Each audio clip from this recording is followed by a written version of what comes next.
Entonces dijimos, nuestro fluido de transporte es la sangre, el sistema de conducción son los vasos y la bomba que genera la onda de presión es el corazón. Esta bomba, una de las características que tiene es que tiene una actividad rítmica. Esto es que no está ni siempre contraída ni siempre relajada, sino que se contrae y se relaja alternadamente y eso tiene un cierto ritmo. Y lo que determina ese ritmo es la actividad eléctrica que se genera en el propio corazón. Y esa actividad eléctrica, además de dar un ritmo eléctrico, hace que se produzca una actividad contráctil también rítmica. Y esa actividad contráctil es la que genera la presión.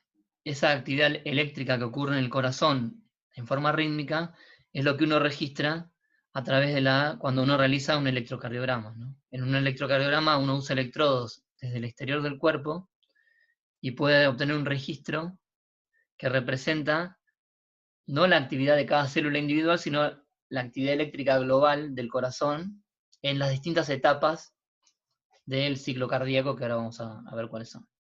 Acá hay una pregunta que se responde a sí misma, dice, ¿dónde se genera la actividad eléctrica que se registra en el electrocardiograma?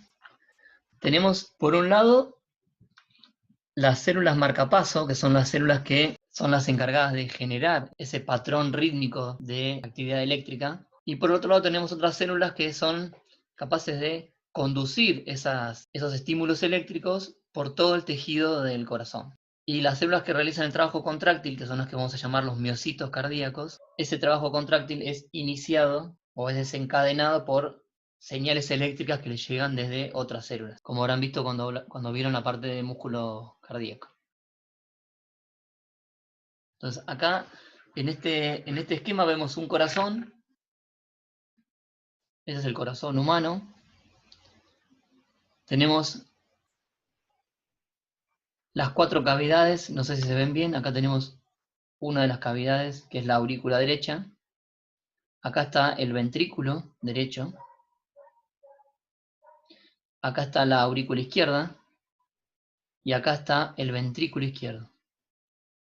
¿Cómo sé que está acá la aurícula y que acá empieza el ventrículo? Esto que se ve acá blanco, sostenido por estas cuerdas, es la válvula que separa la aurícula del ventrículo. Y es la válvula que permite que cuando el ventrículo se contrae, la sangre no vuelva hacia la aurícula. ¿Sí? Recuerden que la sangre llega al corazón por una vena a la aurícula, de la aurícula pasa al ventrículo y del ventrículo sale por una arteria. Esto que vemos acá es la arteria aorta, que es por donde sale la sangre que sale del ventrículo izquierdo. Y esto que no ven acá, que son estas que están acá atrás, no, bueno, acá no se ve bien la arteria pulmonar, que sería la que se lleva la sangre que sale del ventrículo derecho. No está dibujada. En la aurícula derecha del corazón hay un conjunto de células que son, el tipo celular son células de origen muscular, pero están modificadas, tienen muy poco aparato contráctil, pero tienen la capacidad de despolarizarse y repolarizarse de manera espontánea, y funcionan como el marcapaso del corazón. A ese conjunto de células se llama el nodo sinoauricular. ¿Sí? Están en la aurícula derecha, en la parte superior de la aurícula derecha. Entonces, esas células tienen la capacidad de generar despolarizaciones espontáneas, y esas despolarizaciones que generan pueden conducirse a través de un sistema de conducción especializado. ¿Sí? Son células también modificadas que tienen la capacidad de conducir con muy baja resistencia los estímulos eléctricos y transportan esas señales generadas en el nodo sinoauricular hacia las distintas regiones del corazón. Fíjense que por un lado, las células del nodo sinoauricular están comunicadas con otras regiones de la propia aurícula derecha, con la aurícula izquierda, y a través de este sistema de conducción que se llama haz de His, llevan la información eléctrica hacia los ventrículos. ¿Sí? Acá ven las paredes de los ventrículos. Entonces, acá les muestra cómo funciona ese sistema. la luz representaría la señal eléctrica que va viajando de un lado a otro, ¿no? Se genera acá, se transporta hasta este punto. Este lugar se llama nodo aurículo ventricular. Está en la aurícula derecha, pero entre la aurícula y el ventrículo. Y este nodo aurículo ventricular tiene una característica que es que produce un retraso en la conducción. Fíjense que la conducción del estímulo eléctrico va rápido desde el nodo sinoauricular hasta el nodo aurículo ventricular, pero después ahí se frena y después finalmente pasa a los ventrículos. Este es el único punto a través del cual las señales eléctricas que se generan en la aurícula pueden pasar hacia los ventrículos. Solamente pueden pasar a través de este sistema de conducción que está acá marcado. Las aurículas y los ventrículos en el resto de la estructura del corazón están eléctricamente aislados por una capa de tejido conectivo que también sostiene las válvulas. Sí, esa capa de tejido conectivo no permite el pasaje de información eléctrica entre las aurículas y los ventrículos. Solo pasan a través de este punto. ¿Qué ventajas les parece que da que la información eléctrica que genera la contracción de las aurículas se retrase antes de llegar hasta los ventrículos? O sea, llega hasta acá, después se frena y fíjense que la aurícula se contrae en un momento y el ventrículo se contrae en otro momento diferente. ¿Qué pasaría si todo esto se produjera la contracción al mismo tiempo?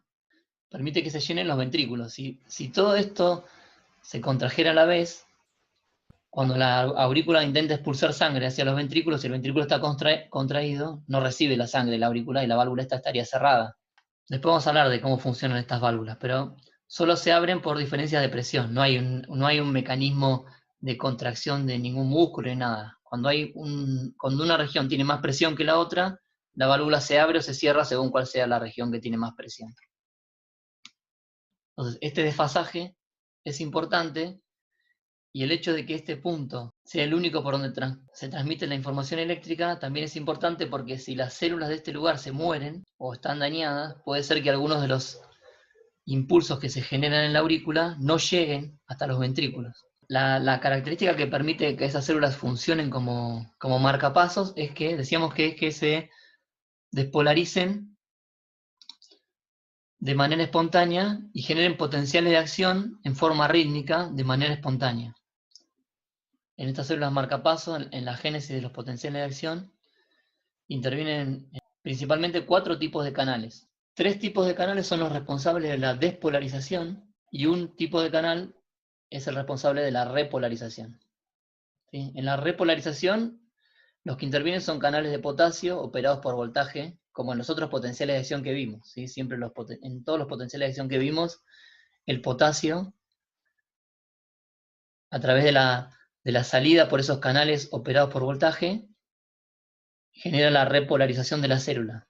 Lo que es diferente es la forma en la cual se produce la despolarización de estas células. Estas células tienen un conjunto de canales catiónicos no selectivos que dejan pasar sodio y potasio, que tienen como característica una alta probabilidad de apertura a potenciales de membrana más negativos. ¿Sí? Son canales catiónicos no selectivos, que son operados por voltaje, pero a diferencia de los otros canales operados por voltaje que vimos antes, en este caso la probabilidad de apertura no aumenta cuando la célula se despolariza, sino que es mayor cuando la célula está más polarizada, ¿sí? Cuando tiene un potencial de membrana más negativo. Cuanto más negativo es el potencial de membrana, mayor es la probabilidad de apertura de estos canales catiónicos no selectivos. ¿Qué pasa? Dejan pasar sodio y potasio, pero cuando se abre un canal que permite el pasaje de sodio y potasio a un valor de potencial de membrana tan negativo, el potencial de membrana está muy cerca del potencial de equilibrio del potasio, que dijimos que era como menos 80 y algo, y muy lejos del potencial de equilibrio del sodio, que dijimos que era como más 60 y pico. Por lo tanto, cada vez que se abren esos canales, las corrientes de sodio, ¿se acuerdan que la corriente dependía directamente de la diferencia entre el potencial que existía y el potencial de equilibrio del ion? Entonces, Cuando se abren estos canales, la corriente de sodio entrante es mucho mayor que la corriente de potasio saliente. Entonces eso genera una entrada neta de cargas positivas y por lo tanto la célula se despolariza. A medida que la célula se despolariza, estos canales disminuyen su probabilidad de apertura. Y acá se los muestro. Los canales que están acá, que son canales catiónicos no selectivos, operados por voltaje, tienen la característica de tener son estos que están acá, los que puse en verde, una alta probabilidad de apertura cuando el potencial de membrana es más negativo, y una baja probabilidad de apertura cuando el potencial de membrana se hace más positivo. Estos que están acá en esta parte. Pero son canales catiónicos no selectivos que dejan pasar sodio y potasio. Cuando estamos a un potencial de membrana negativo, o tan negativo como este valor, el potencial está mucho más cerca del potencial de equilibrio del potasio, que está como en menos 80, que del potencial de equilibrio del sodio, que está como en más 60, por acá. Y habíamos visto que las corrientes iónicas por los canales son directamente proporcionales a la diferencia que hay entre el potencial de membrana y el potencial de equilibrio de cada ion. Por lo tanto, cuando se abren estos canales, entra mucho sodio y sale poco potasio. Entonces el efecto neto que tiene la apertura de estos canales no selectivos es una entrada de sodio que despolariza. Y entonces el potencial se empieza a ir hacia valores más positivos. Cuando nos vamos a valores de potencial de membrana menos negativos, se abren otros canales operados por voltaje que son canales de calcio. ¿Sí? Hay dos tipos. En la primera parte se abren unos que se llaman tipo T y en la segunda unos más lentos que se llaman tipo L. Esos canales de calcio son de los canales operados por voltaje, digamos, tradicionales, donde cuanto más despolarizada está la célula, o sea, cuanto menos negativo es el potencial de la membrana, más probabilidad de apertura tienen esos canales, ¿sí? Que vemos acá en rojo y en violeta. Y estos canales, cuando se abren, permiten que entre calcio y la entrada de calcio despolariza más la membrana. Entonces, si la apertura de esos canales de calcio alcanza un cierto valor umbral, se abren los otros canales de calcio y se genera una despolarización más rápida, que es lo que produce este potencial de acción. Estos canales de calcio, después de un tiempo de estar abiertos, se inactivan y la despolarización también produce la apertura de estos canales de potasio. Los canales de calcio están inactivados, los de potasio se abren y la célula se repolariza. Vuelve hacia potenciales de membrana más negativos. ¿Qué pasa cuando llega a potenciales de membrana negativos? Se abren los canales catiónicos no selectivos y se vuelve a despolarizar. Se abren de nuevo los de calcio, se llega al umbral, se abren los otros de calcio, se forma el potencial de acción, los de calcio se inactivan, se abren los de potasio, se repolariza, se abren los no selectivos y así todo el tiempo durante toda la vida. De hecho, esto empieza a ocurrir antes del nacimiento y ocurre así hasta minutos antes de que termine la vida. O sea que durante toda la vida está pasando esto en el corazón.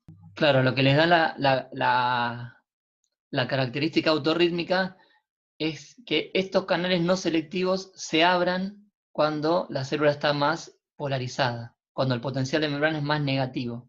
Todos los demás hacen un potencial de acción, hacen lo que hacen todos los potenciales de acción. Se abren canales que llevan un ion que despolariza, después se inactivan y se abren canales que llevan un ion que repolariza. Eso es lo normal. Pero la existencia de estos canales, cuya probabilidad de apertura es alta cuando la célula está en potenciales de membrana más negativos, hace que esta despolarización vuelva a ocurrir sin que haya ninguna señal que venga del exterior. Eso es lo importante. Cada célula puede generar esto en forma automática sin ninguna señal que venga de ningún lado. No hay hormona, neurotransmisor, electricidad, nada. Nada es necesario para que se produzca esto. Solamente que estos canales existan y tengan esta característica de alta probabilidad de apertura cuando la membrana está con un potencial más negativo.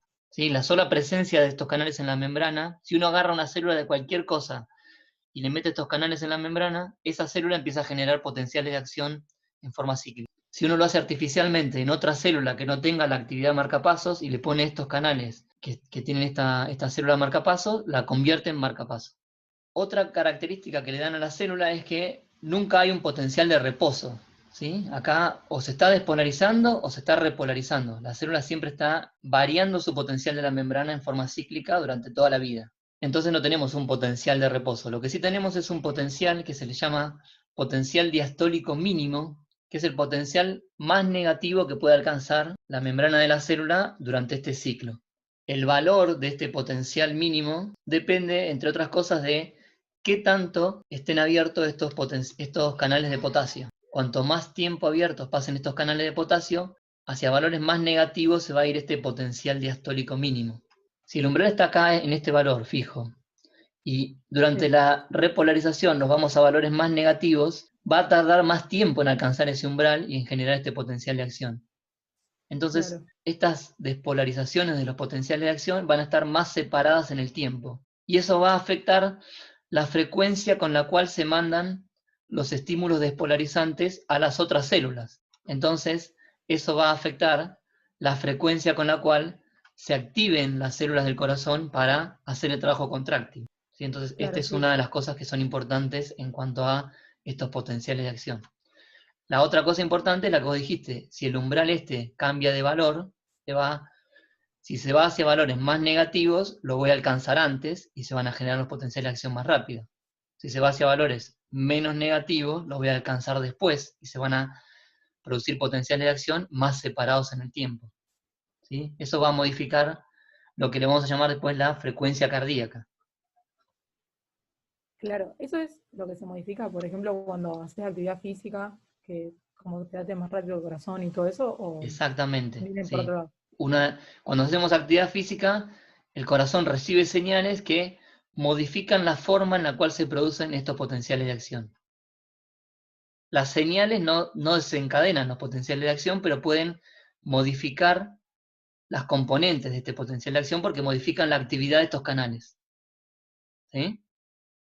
Entonces, no hacen que esta célula se vuelva marcapaso o deja de hacer marcapaso, pero sí hacen que funcione con un determinado ritmo o con un ritmo menor o mayor. Fíjense que el potencial de acción de la célula marcapaso dura 800 milisegundos, ¿sí? 0,8 segundos, es un montón. El de la neurona, el de músculo esquelético, estaba en el orden de los 2 milisegundos, 3 milisegundos. Esto dura muchísimo más. Entonces acá les muestra un esquema donde está más resaltado el nodo sinoauricular,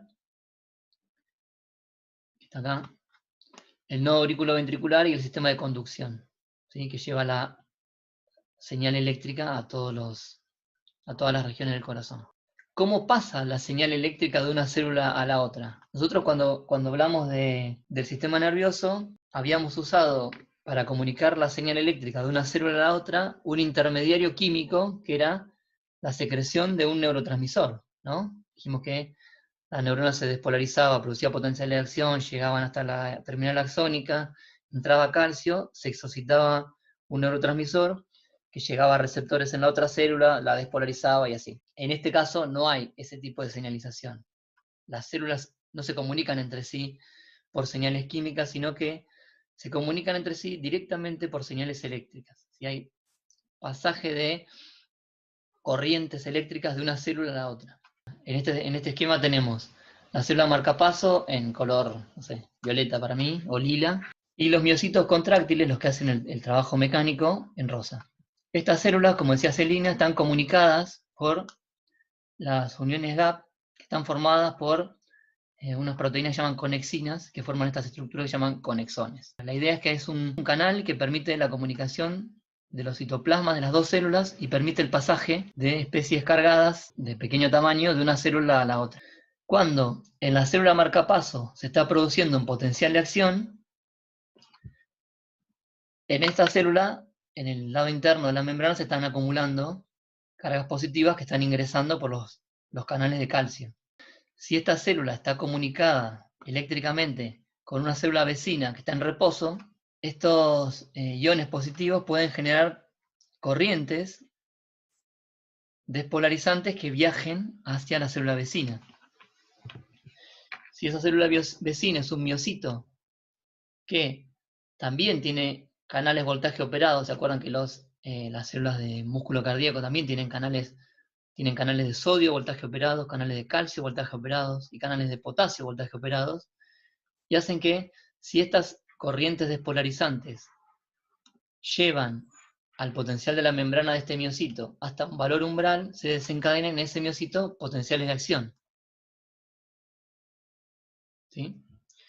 Y si ahora en este miocito se generó un potencial de acción, la despolarización del miocito conduce a una acumulación de cargas positivas dentro del miocito, o una densidad de carga positiva, y se pueden generar corrientes despolarizantes hacia otro miocito que también esté unido a este por uniones gap.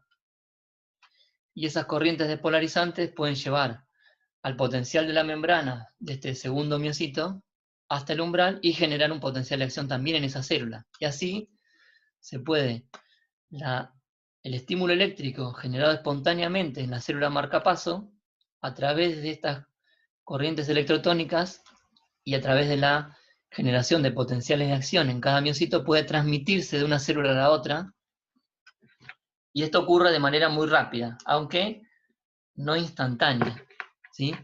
Esto pasa rápidamente de una célula a la otra, pero está ligeramente desfasado en el tiempo. Cuanto más lejos estemos de las células marcapaso, en cuanto a la conducción de estas corrientes, más tiempo va a tardar en llegar este estímulo despolarizante y más tiempo va a tardar en generarse el potencial de acción. Cuando la célula se repolariza, deja de pasar corriente hacia las vecinas, y después cuando genera un nuevo potencial de acción, se repite todo. A cada potencial de acción que se genera en la célula marcapaso, le corresponde un potencial de acción en los miocitos vecinos que están comunicados con ella por uniones gap. Y a su vez, les corresponde un potencial de acción en otros miocitos vecinos que están adyacentes a los primeros, ¿sí? Comunicados con los primeros por uniones gap. Y esto va pasando así por todo el corazón. Cuando vos pones la parte del segundo miocito, Sí. el potencial de acción nunca llega al máximo. ¿Por qué es eso? Si el potencial de acción supuestamente siempre es todo nada. Acá saqué una foto en un momento determinado que iba por acá. ¿Sí? Listo. Si yo hubiera seguido el tiempo, la completa. Ves que acá después lo completó. Pero yo saco la foto pero acá. me había quedado esa duda porque siempre en ambas imágenes, la posterior también pasaba lo mismo, entonces. No es que no le llega, sino que en este momento esta despolarización produce un potencial de acción hasta acá, que está en este nivel, en este momento de la foto, y acá todavía no llegó hasta ese nivel, pero después va a llegar. ¿Sí? Una vez que se supere el umbral, todo esto es inevitable. Y ahí no sé si se me escucha, pero esa no es la diferencia de tiempo que decías entre los dos potenciales que se daban. Esa es la diferencia de tiempo. Esto va a ocurrir, una vez que se supere el umbral, el potencial de acción va a ocurrir todo, eso es inevitable, pero si yo saco una foto en cualquier momento, acá la despolarización iba por este punto y no llegó todavía a la cima, pero va a llegar. ¿Sí? Acá vemos que llegó, y pasó y llegó de nuevo hasta acá. ¿Sí? Nada más es una foto. Esto es lo que estaba marcado hoy en las células. Todo este sistema de conducción permite ese pasaje del impulso eléctrico generado en las células marcapaso de una célula a la otra. Y entonces, si yo pudiera medir el potencial de membrana en cada célula de cada región, podría ver que después de que se genera el potencial de acción en el nodo sinoauricular, se van generando potenciales de acción, primero en las células de músculo de la propia aurícula, ¿sí? Después en las células del nodo auriculoventricular, después en las células de los sistemas de conducción eléctrica específicos del corazón, que son estos que están acá, las de His y las fibras de Purkinje, no importan los nombres. Y finalmente se producen potenciales de acción en los miocitos del ventrículo. Aunque a cada potencial de acción que ocurre en el nodo sinoauricular le corresponde un potencial de acción en el miocito ventricular, esos eventos están ligeramente desfasados en el tiempo, ¿sí? Por lo que lleva a transmitir la información eléctrica de un punto a otro y el retraso que produce el nodo aurículo ventricular. esta actividad eléctrica que ocurre en todas estas células es lo que se registra en un electrocardiograma. Fíjense, acá en este electrocardiograma podemos identificar tres conjuntos de ondas o de flexiones. A una se le llama la onda P, a este conjunto se le llama QRS y a este se le llama la onda T. Fíjense, la onda P, ¿con qué evento eléctrico corresponde? En la onda P está con la contracción del músculo auricular. Sí, más que con la contracción está con la despolarización, porque el electrocardiograma no sabe si en realidad el músculo se contrajo o no. Lo que detecta es la despolarización de las células, ¿sí? Entonces, cuando se despolarizan las células de la aurícula, lo que vamos a ver es esa onda P, está muy bien. Es verdad que después a cada despolarización vamos a ver qué le corresponde la contracción, pero lo que detectó es la despolarización del músculo auricular, muy bien.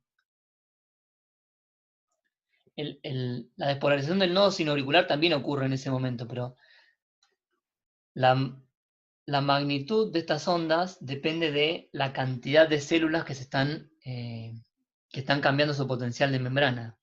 Y el número de células que forman parte del nodo sinoauricular es muy pequeño comparado con el número de células del músculo de la aurícula, las células musculares contráctiles de la aurícula. Entonces, la contribución de la despolarización de estas células es pequeña a esta onda y sí es más importante la contribución de la despolarización de los miocitos de la aurícula. ¿Y el QRS a qué se corresponde? Coincide con la despolarización en el músculo ventricular. Va a haber como esta despolarización no ocurre simultáneamente en todo el músculo, sino que va a ocurrir en distintas regiones, en distintos momentos. Esto tiene varias componentes que tienen que ver con la forma de las ondas, tiene que ver con la manera en la cual se usan los electrodos para hacer esta detección, pero que no nos vamos a meter ahora con eso no forma parte de los objetivos de esta cursada, digamos. ¿Sí? Entender de dónde vienen estas ondas o qué evento cardíaco representan, pero no cómo se obtiene el electrocardiograma. Y esta onda T, ¿con qué se corresponde? Con la repolarización de los ventrículos. ¿Sí? Está acá. La repolarización de las aurículas coincide en el tiempo con el QRS y no se ve como una onda separada, ¿sí? Va a estar acá, está acá metida. Como la masa del músculo auricular, o sea, la cantidad de células que se están repolarizando, es mucho menor que la cantidad de células de ventrículo que se están despolarizando, esa onda de la repolarización auricular queda totalmente tapada por la actividad de los ventrículos. Entonces tenemos, la P es despolarización de la aurícula, el QRS es despolarización del ventrículo, y a la vez ocurre la repolarización de la aurícula, y la T es la repolarización del ventrículo. Acá, en esta figura, tienen más detallado cuáles son los eventos que conducen a cada una de estas ondas del electrocardiograma, ¿sí? Despolarización de la aurícula, onda P. Después acá, cuando la aurícula ya está toda despolarizada, no hay ninguna onda, el electrocardiograma se mantiene plano, digamos. Después se genera el QRS cuando empieza la despolarización de los ventrículos. Cuando todo el ventrículo está despolarizado, no hay ondas en el electrocardiograma. Y cuando se comienza a repolarizar, se produce la onda T. Cuando todo el ventrículo está repolarizado, de nuevo tenemos una línea plana. Para que se generen ondas tiene que haber diferencias en el estado de polarización entre distintas regiones. La importancia del electrocardiograma es que nos permite hacer una evaluación de la actividad eléctrica del corazón con un método no invasivo, ¿sí? No estamos midiendo el potencial de membrana de cada célula. Para eso tendríamos que meter un electrodo dentro de la célula para poder medir el potencial de membrana de las células. Acá lo que estamos viendo es cómo se van despolarizando las distintas regiones del corazón, y vamos a ver que eso tiene que ver también, o está relacionado con cómo se va a producir la contracción del corazón. ¿Para qué nos puede servir el electrocardiograma o conocer el electrocardiograma? Acá tenemos un electrocardiograma normal. Fíjense que es un un patrón repetitivo, tenemos P, QRS, T, P, QRS, T, P, QRS, T. Ven que esto tiene un ritmo, ¿no? Cada uno de estos eventos, cada uno de estos QRS que se corresponden con la despolarización del ventrículo, van a ser seguidos después por la contracción del ventrículo. O sea que lo que vamos a ver acá es en qué momento se produce lo que le llamamos el latido del corazón, ¿sí? Después de cada uno de estos QRS viene la contracción del ventrículo y es cuando se expulsa la sangre desde el corazón hacia el exterior. Entonces, un electrocardiograma, una de las cosas que nos permite conocer es cuál es la frecuencia de latidos del corazón. Fíjense en este otro. ¿Ven alguna cosa rara? En ese caso vemos esa hiperpolarización que vos decías antes, en las líneas anteriores. En el caso de las QRS, ¿no? Va, cuando termina. A ver, no entiendo lo que me está diciendo. En esta figura que estoy señalando ahora. Claro, ahí en donde terminaría la onda QRS, ves una hiperpolarización. Bien, no, una cosa que yo no aclaré, perdón, es que el hecho de que estas ondas vayan para arriba o para abajo no depende de si las células se están despolarizando o hiperpolarizando, sino que depende de dónde puse yo los electrodos con respecto a la forma en la que se da la despolarización en el corazón. Es una cuestión metodológica, digamos. En el corazón se despolariza la aurícula, después se despolarizan los ventrículos y se repolariza la aurícula, después se repolarizan los ventrículos, después se despolariza la aurícula, se despolarizan los ventrículos, se repolarizan los ventrículos. Si a veces según donde yo ponga los electrodos con los que registro el electrocardiograma, que hay varias disposiciones diferentes, hay como 12 diferentes, voy a tener trazados que van hacia arriba o hacia abajo, ¿sí? Eso no es una cuestión de que en el corazón pasen cosas raras, sino que tiene que ver con dónde pongo los electrodos. Acá están usando una derivación, así se le llama a la forma de poner los electrodos, diferente de acá arriba, pero eso no es lo que quería anotar. Fíjense, acá que tienen P, QRS, que tiene una forma diferente que acá, porque les digo, están usando otra medida, midiendo de otra forma, pero tienen el QRS y un T. Y acá tienen el P, y acá, nada. Y acá P, QRS, T, y acá P, y nada. P, QRS, T, P, y nada. ¿Qué está pasando? Puede ser que cuando, o sea, en las células marcapaso, nosotros teníamos que llegar a un valor de potencial de acción, luego ese valor era transmitido a los miocitos por los GAP, y por eso se generaba el potencial de acción si es que llegaba al valor umbral. En este caso no estaría llegándose al valor umbral, ¿puede ser?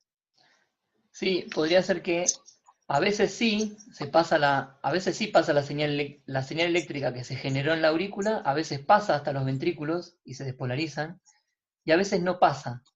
Sí tiene que ver con un problema en la conducción eléctrica entre el Claro, en esos nodo. mismos GAP. ¿Cómo? ¿En los GAP o en los que Puede ser trasladan, porque, digamos, puede ser porque las células que comunican, que están en el sistema de conducción entre la aurícula y el ventrículo, por ejemplo, estén dañadas y no funcionen bien. Y a veces las despolarizaciones que llegan de la aurícula pasan hacia el ventrículo y a veces no pasan. Entonces, cuando no pasan, el ventrículo no se entera que la aurícula se despolarizó, entonces no produce un QRS, y como no se despolariza, tampoco se repolariza, entonces no hay una onda T. ¿Sí? Eso se le llama un bloqueo a eso. La aurícula se despolarizó, pero no pasa al ventrículo. Y en este otro latido sí, pasó. Cada vez que pasa, el corazón, el ventrículo se contrae y expulsa sangre, pero cuando no pasa, no expulsa sangre. O sea que acá, en esta, por ejemplo, la mitad de los latidos se están desperdiciando, no están ocurriendo. ¿Sí? Entonces, eso es una cosa que uno puede ver sin ser médico cardiólogo, digamos, ¿no? Que está faltando ahí una parte del electrocardiograma o de la gráfica que corresponde con la actividad de los ventrículos. Quiere decir que la señal eléctrica que mandó la aurícula no llegó a los ventrículos. Las razones no nos importan, ahora eso va para la fisiopatología, digamos, pero eso es una cosa que uno puede ver ahí. Y acá, ¿qué ven? En el de abajo a la derecha.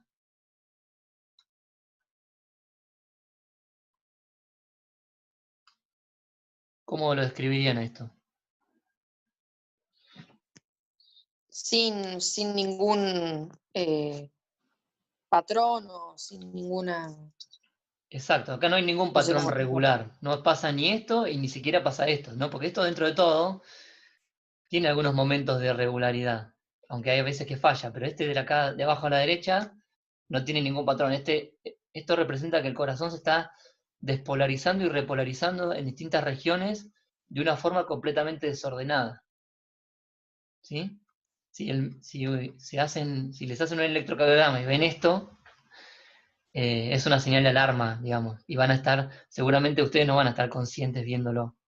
¿Sí? Esto es una fibrilación donde se generan despolarizaciones en forma desordenada en las distintas regiones del corazón y no permite que los miocitos se contraigan en forma coordinada para poder expulsar la sangre hacia la circulación. ¿Es posible que eso vuelva a la normalidad, dice Melina? Sí, es posible. Para que vuelva a la normalidad, una de las formas que se usan es despolarizar a todas las células del corazón en forma brusca y esperar que el marcapasos retome el control de las despolarizaciones. ¿Sí? Seguramente esto lo vieron en miles de películas. Cómo se hace para despolarizar el corazón en forma brusca, todo completo. ¿Sí? Cuando usan ese aparato que son como dos placas, con el desfibrilador, exactamente.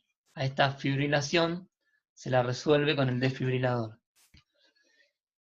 Cuando ustedes generan ese shock, cada vez que uno se electrocuta, por ejemplo, una de las cosas que pasa es eso, el corazón se despolariza completo, ¿sí? Esa corriente eléctrica pasa por todo el corazón, se despolariza, y si el marcapasos vuelve a andar, puede generar de nuevo un ritmo.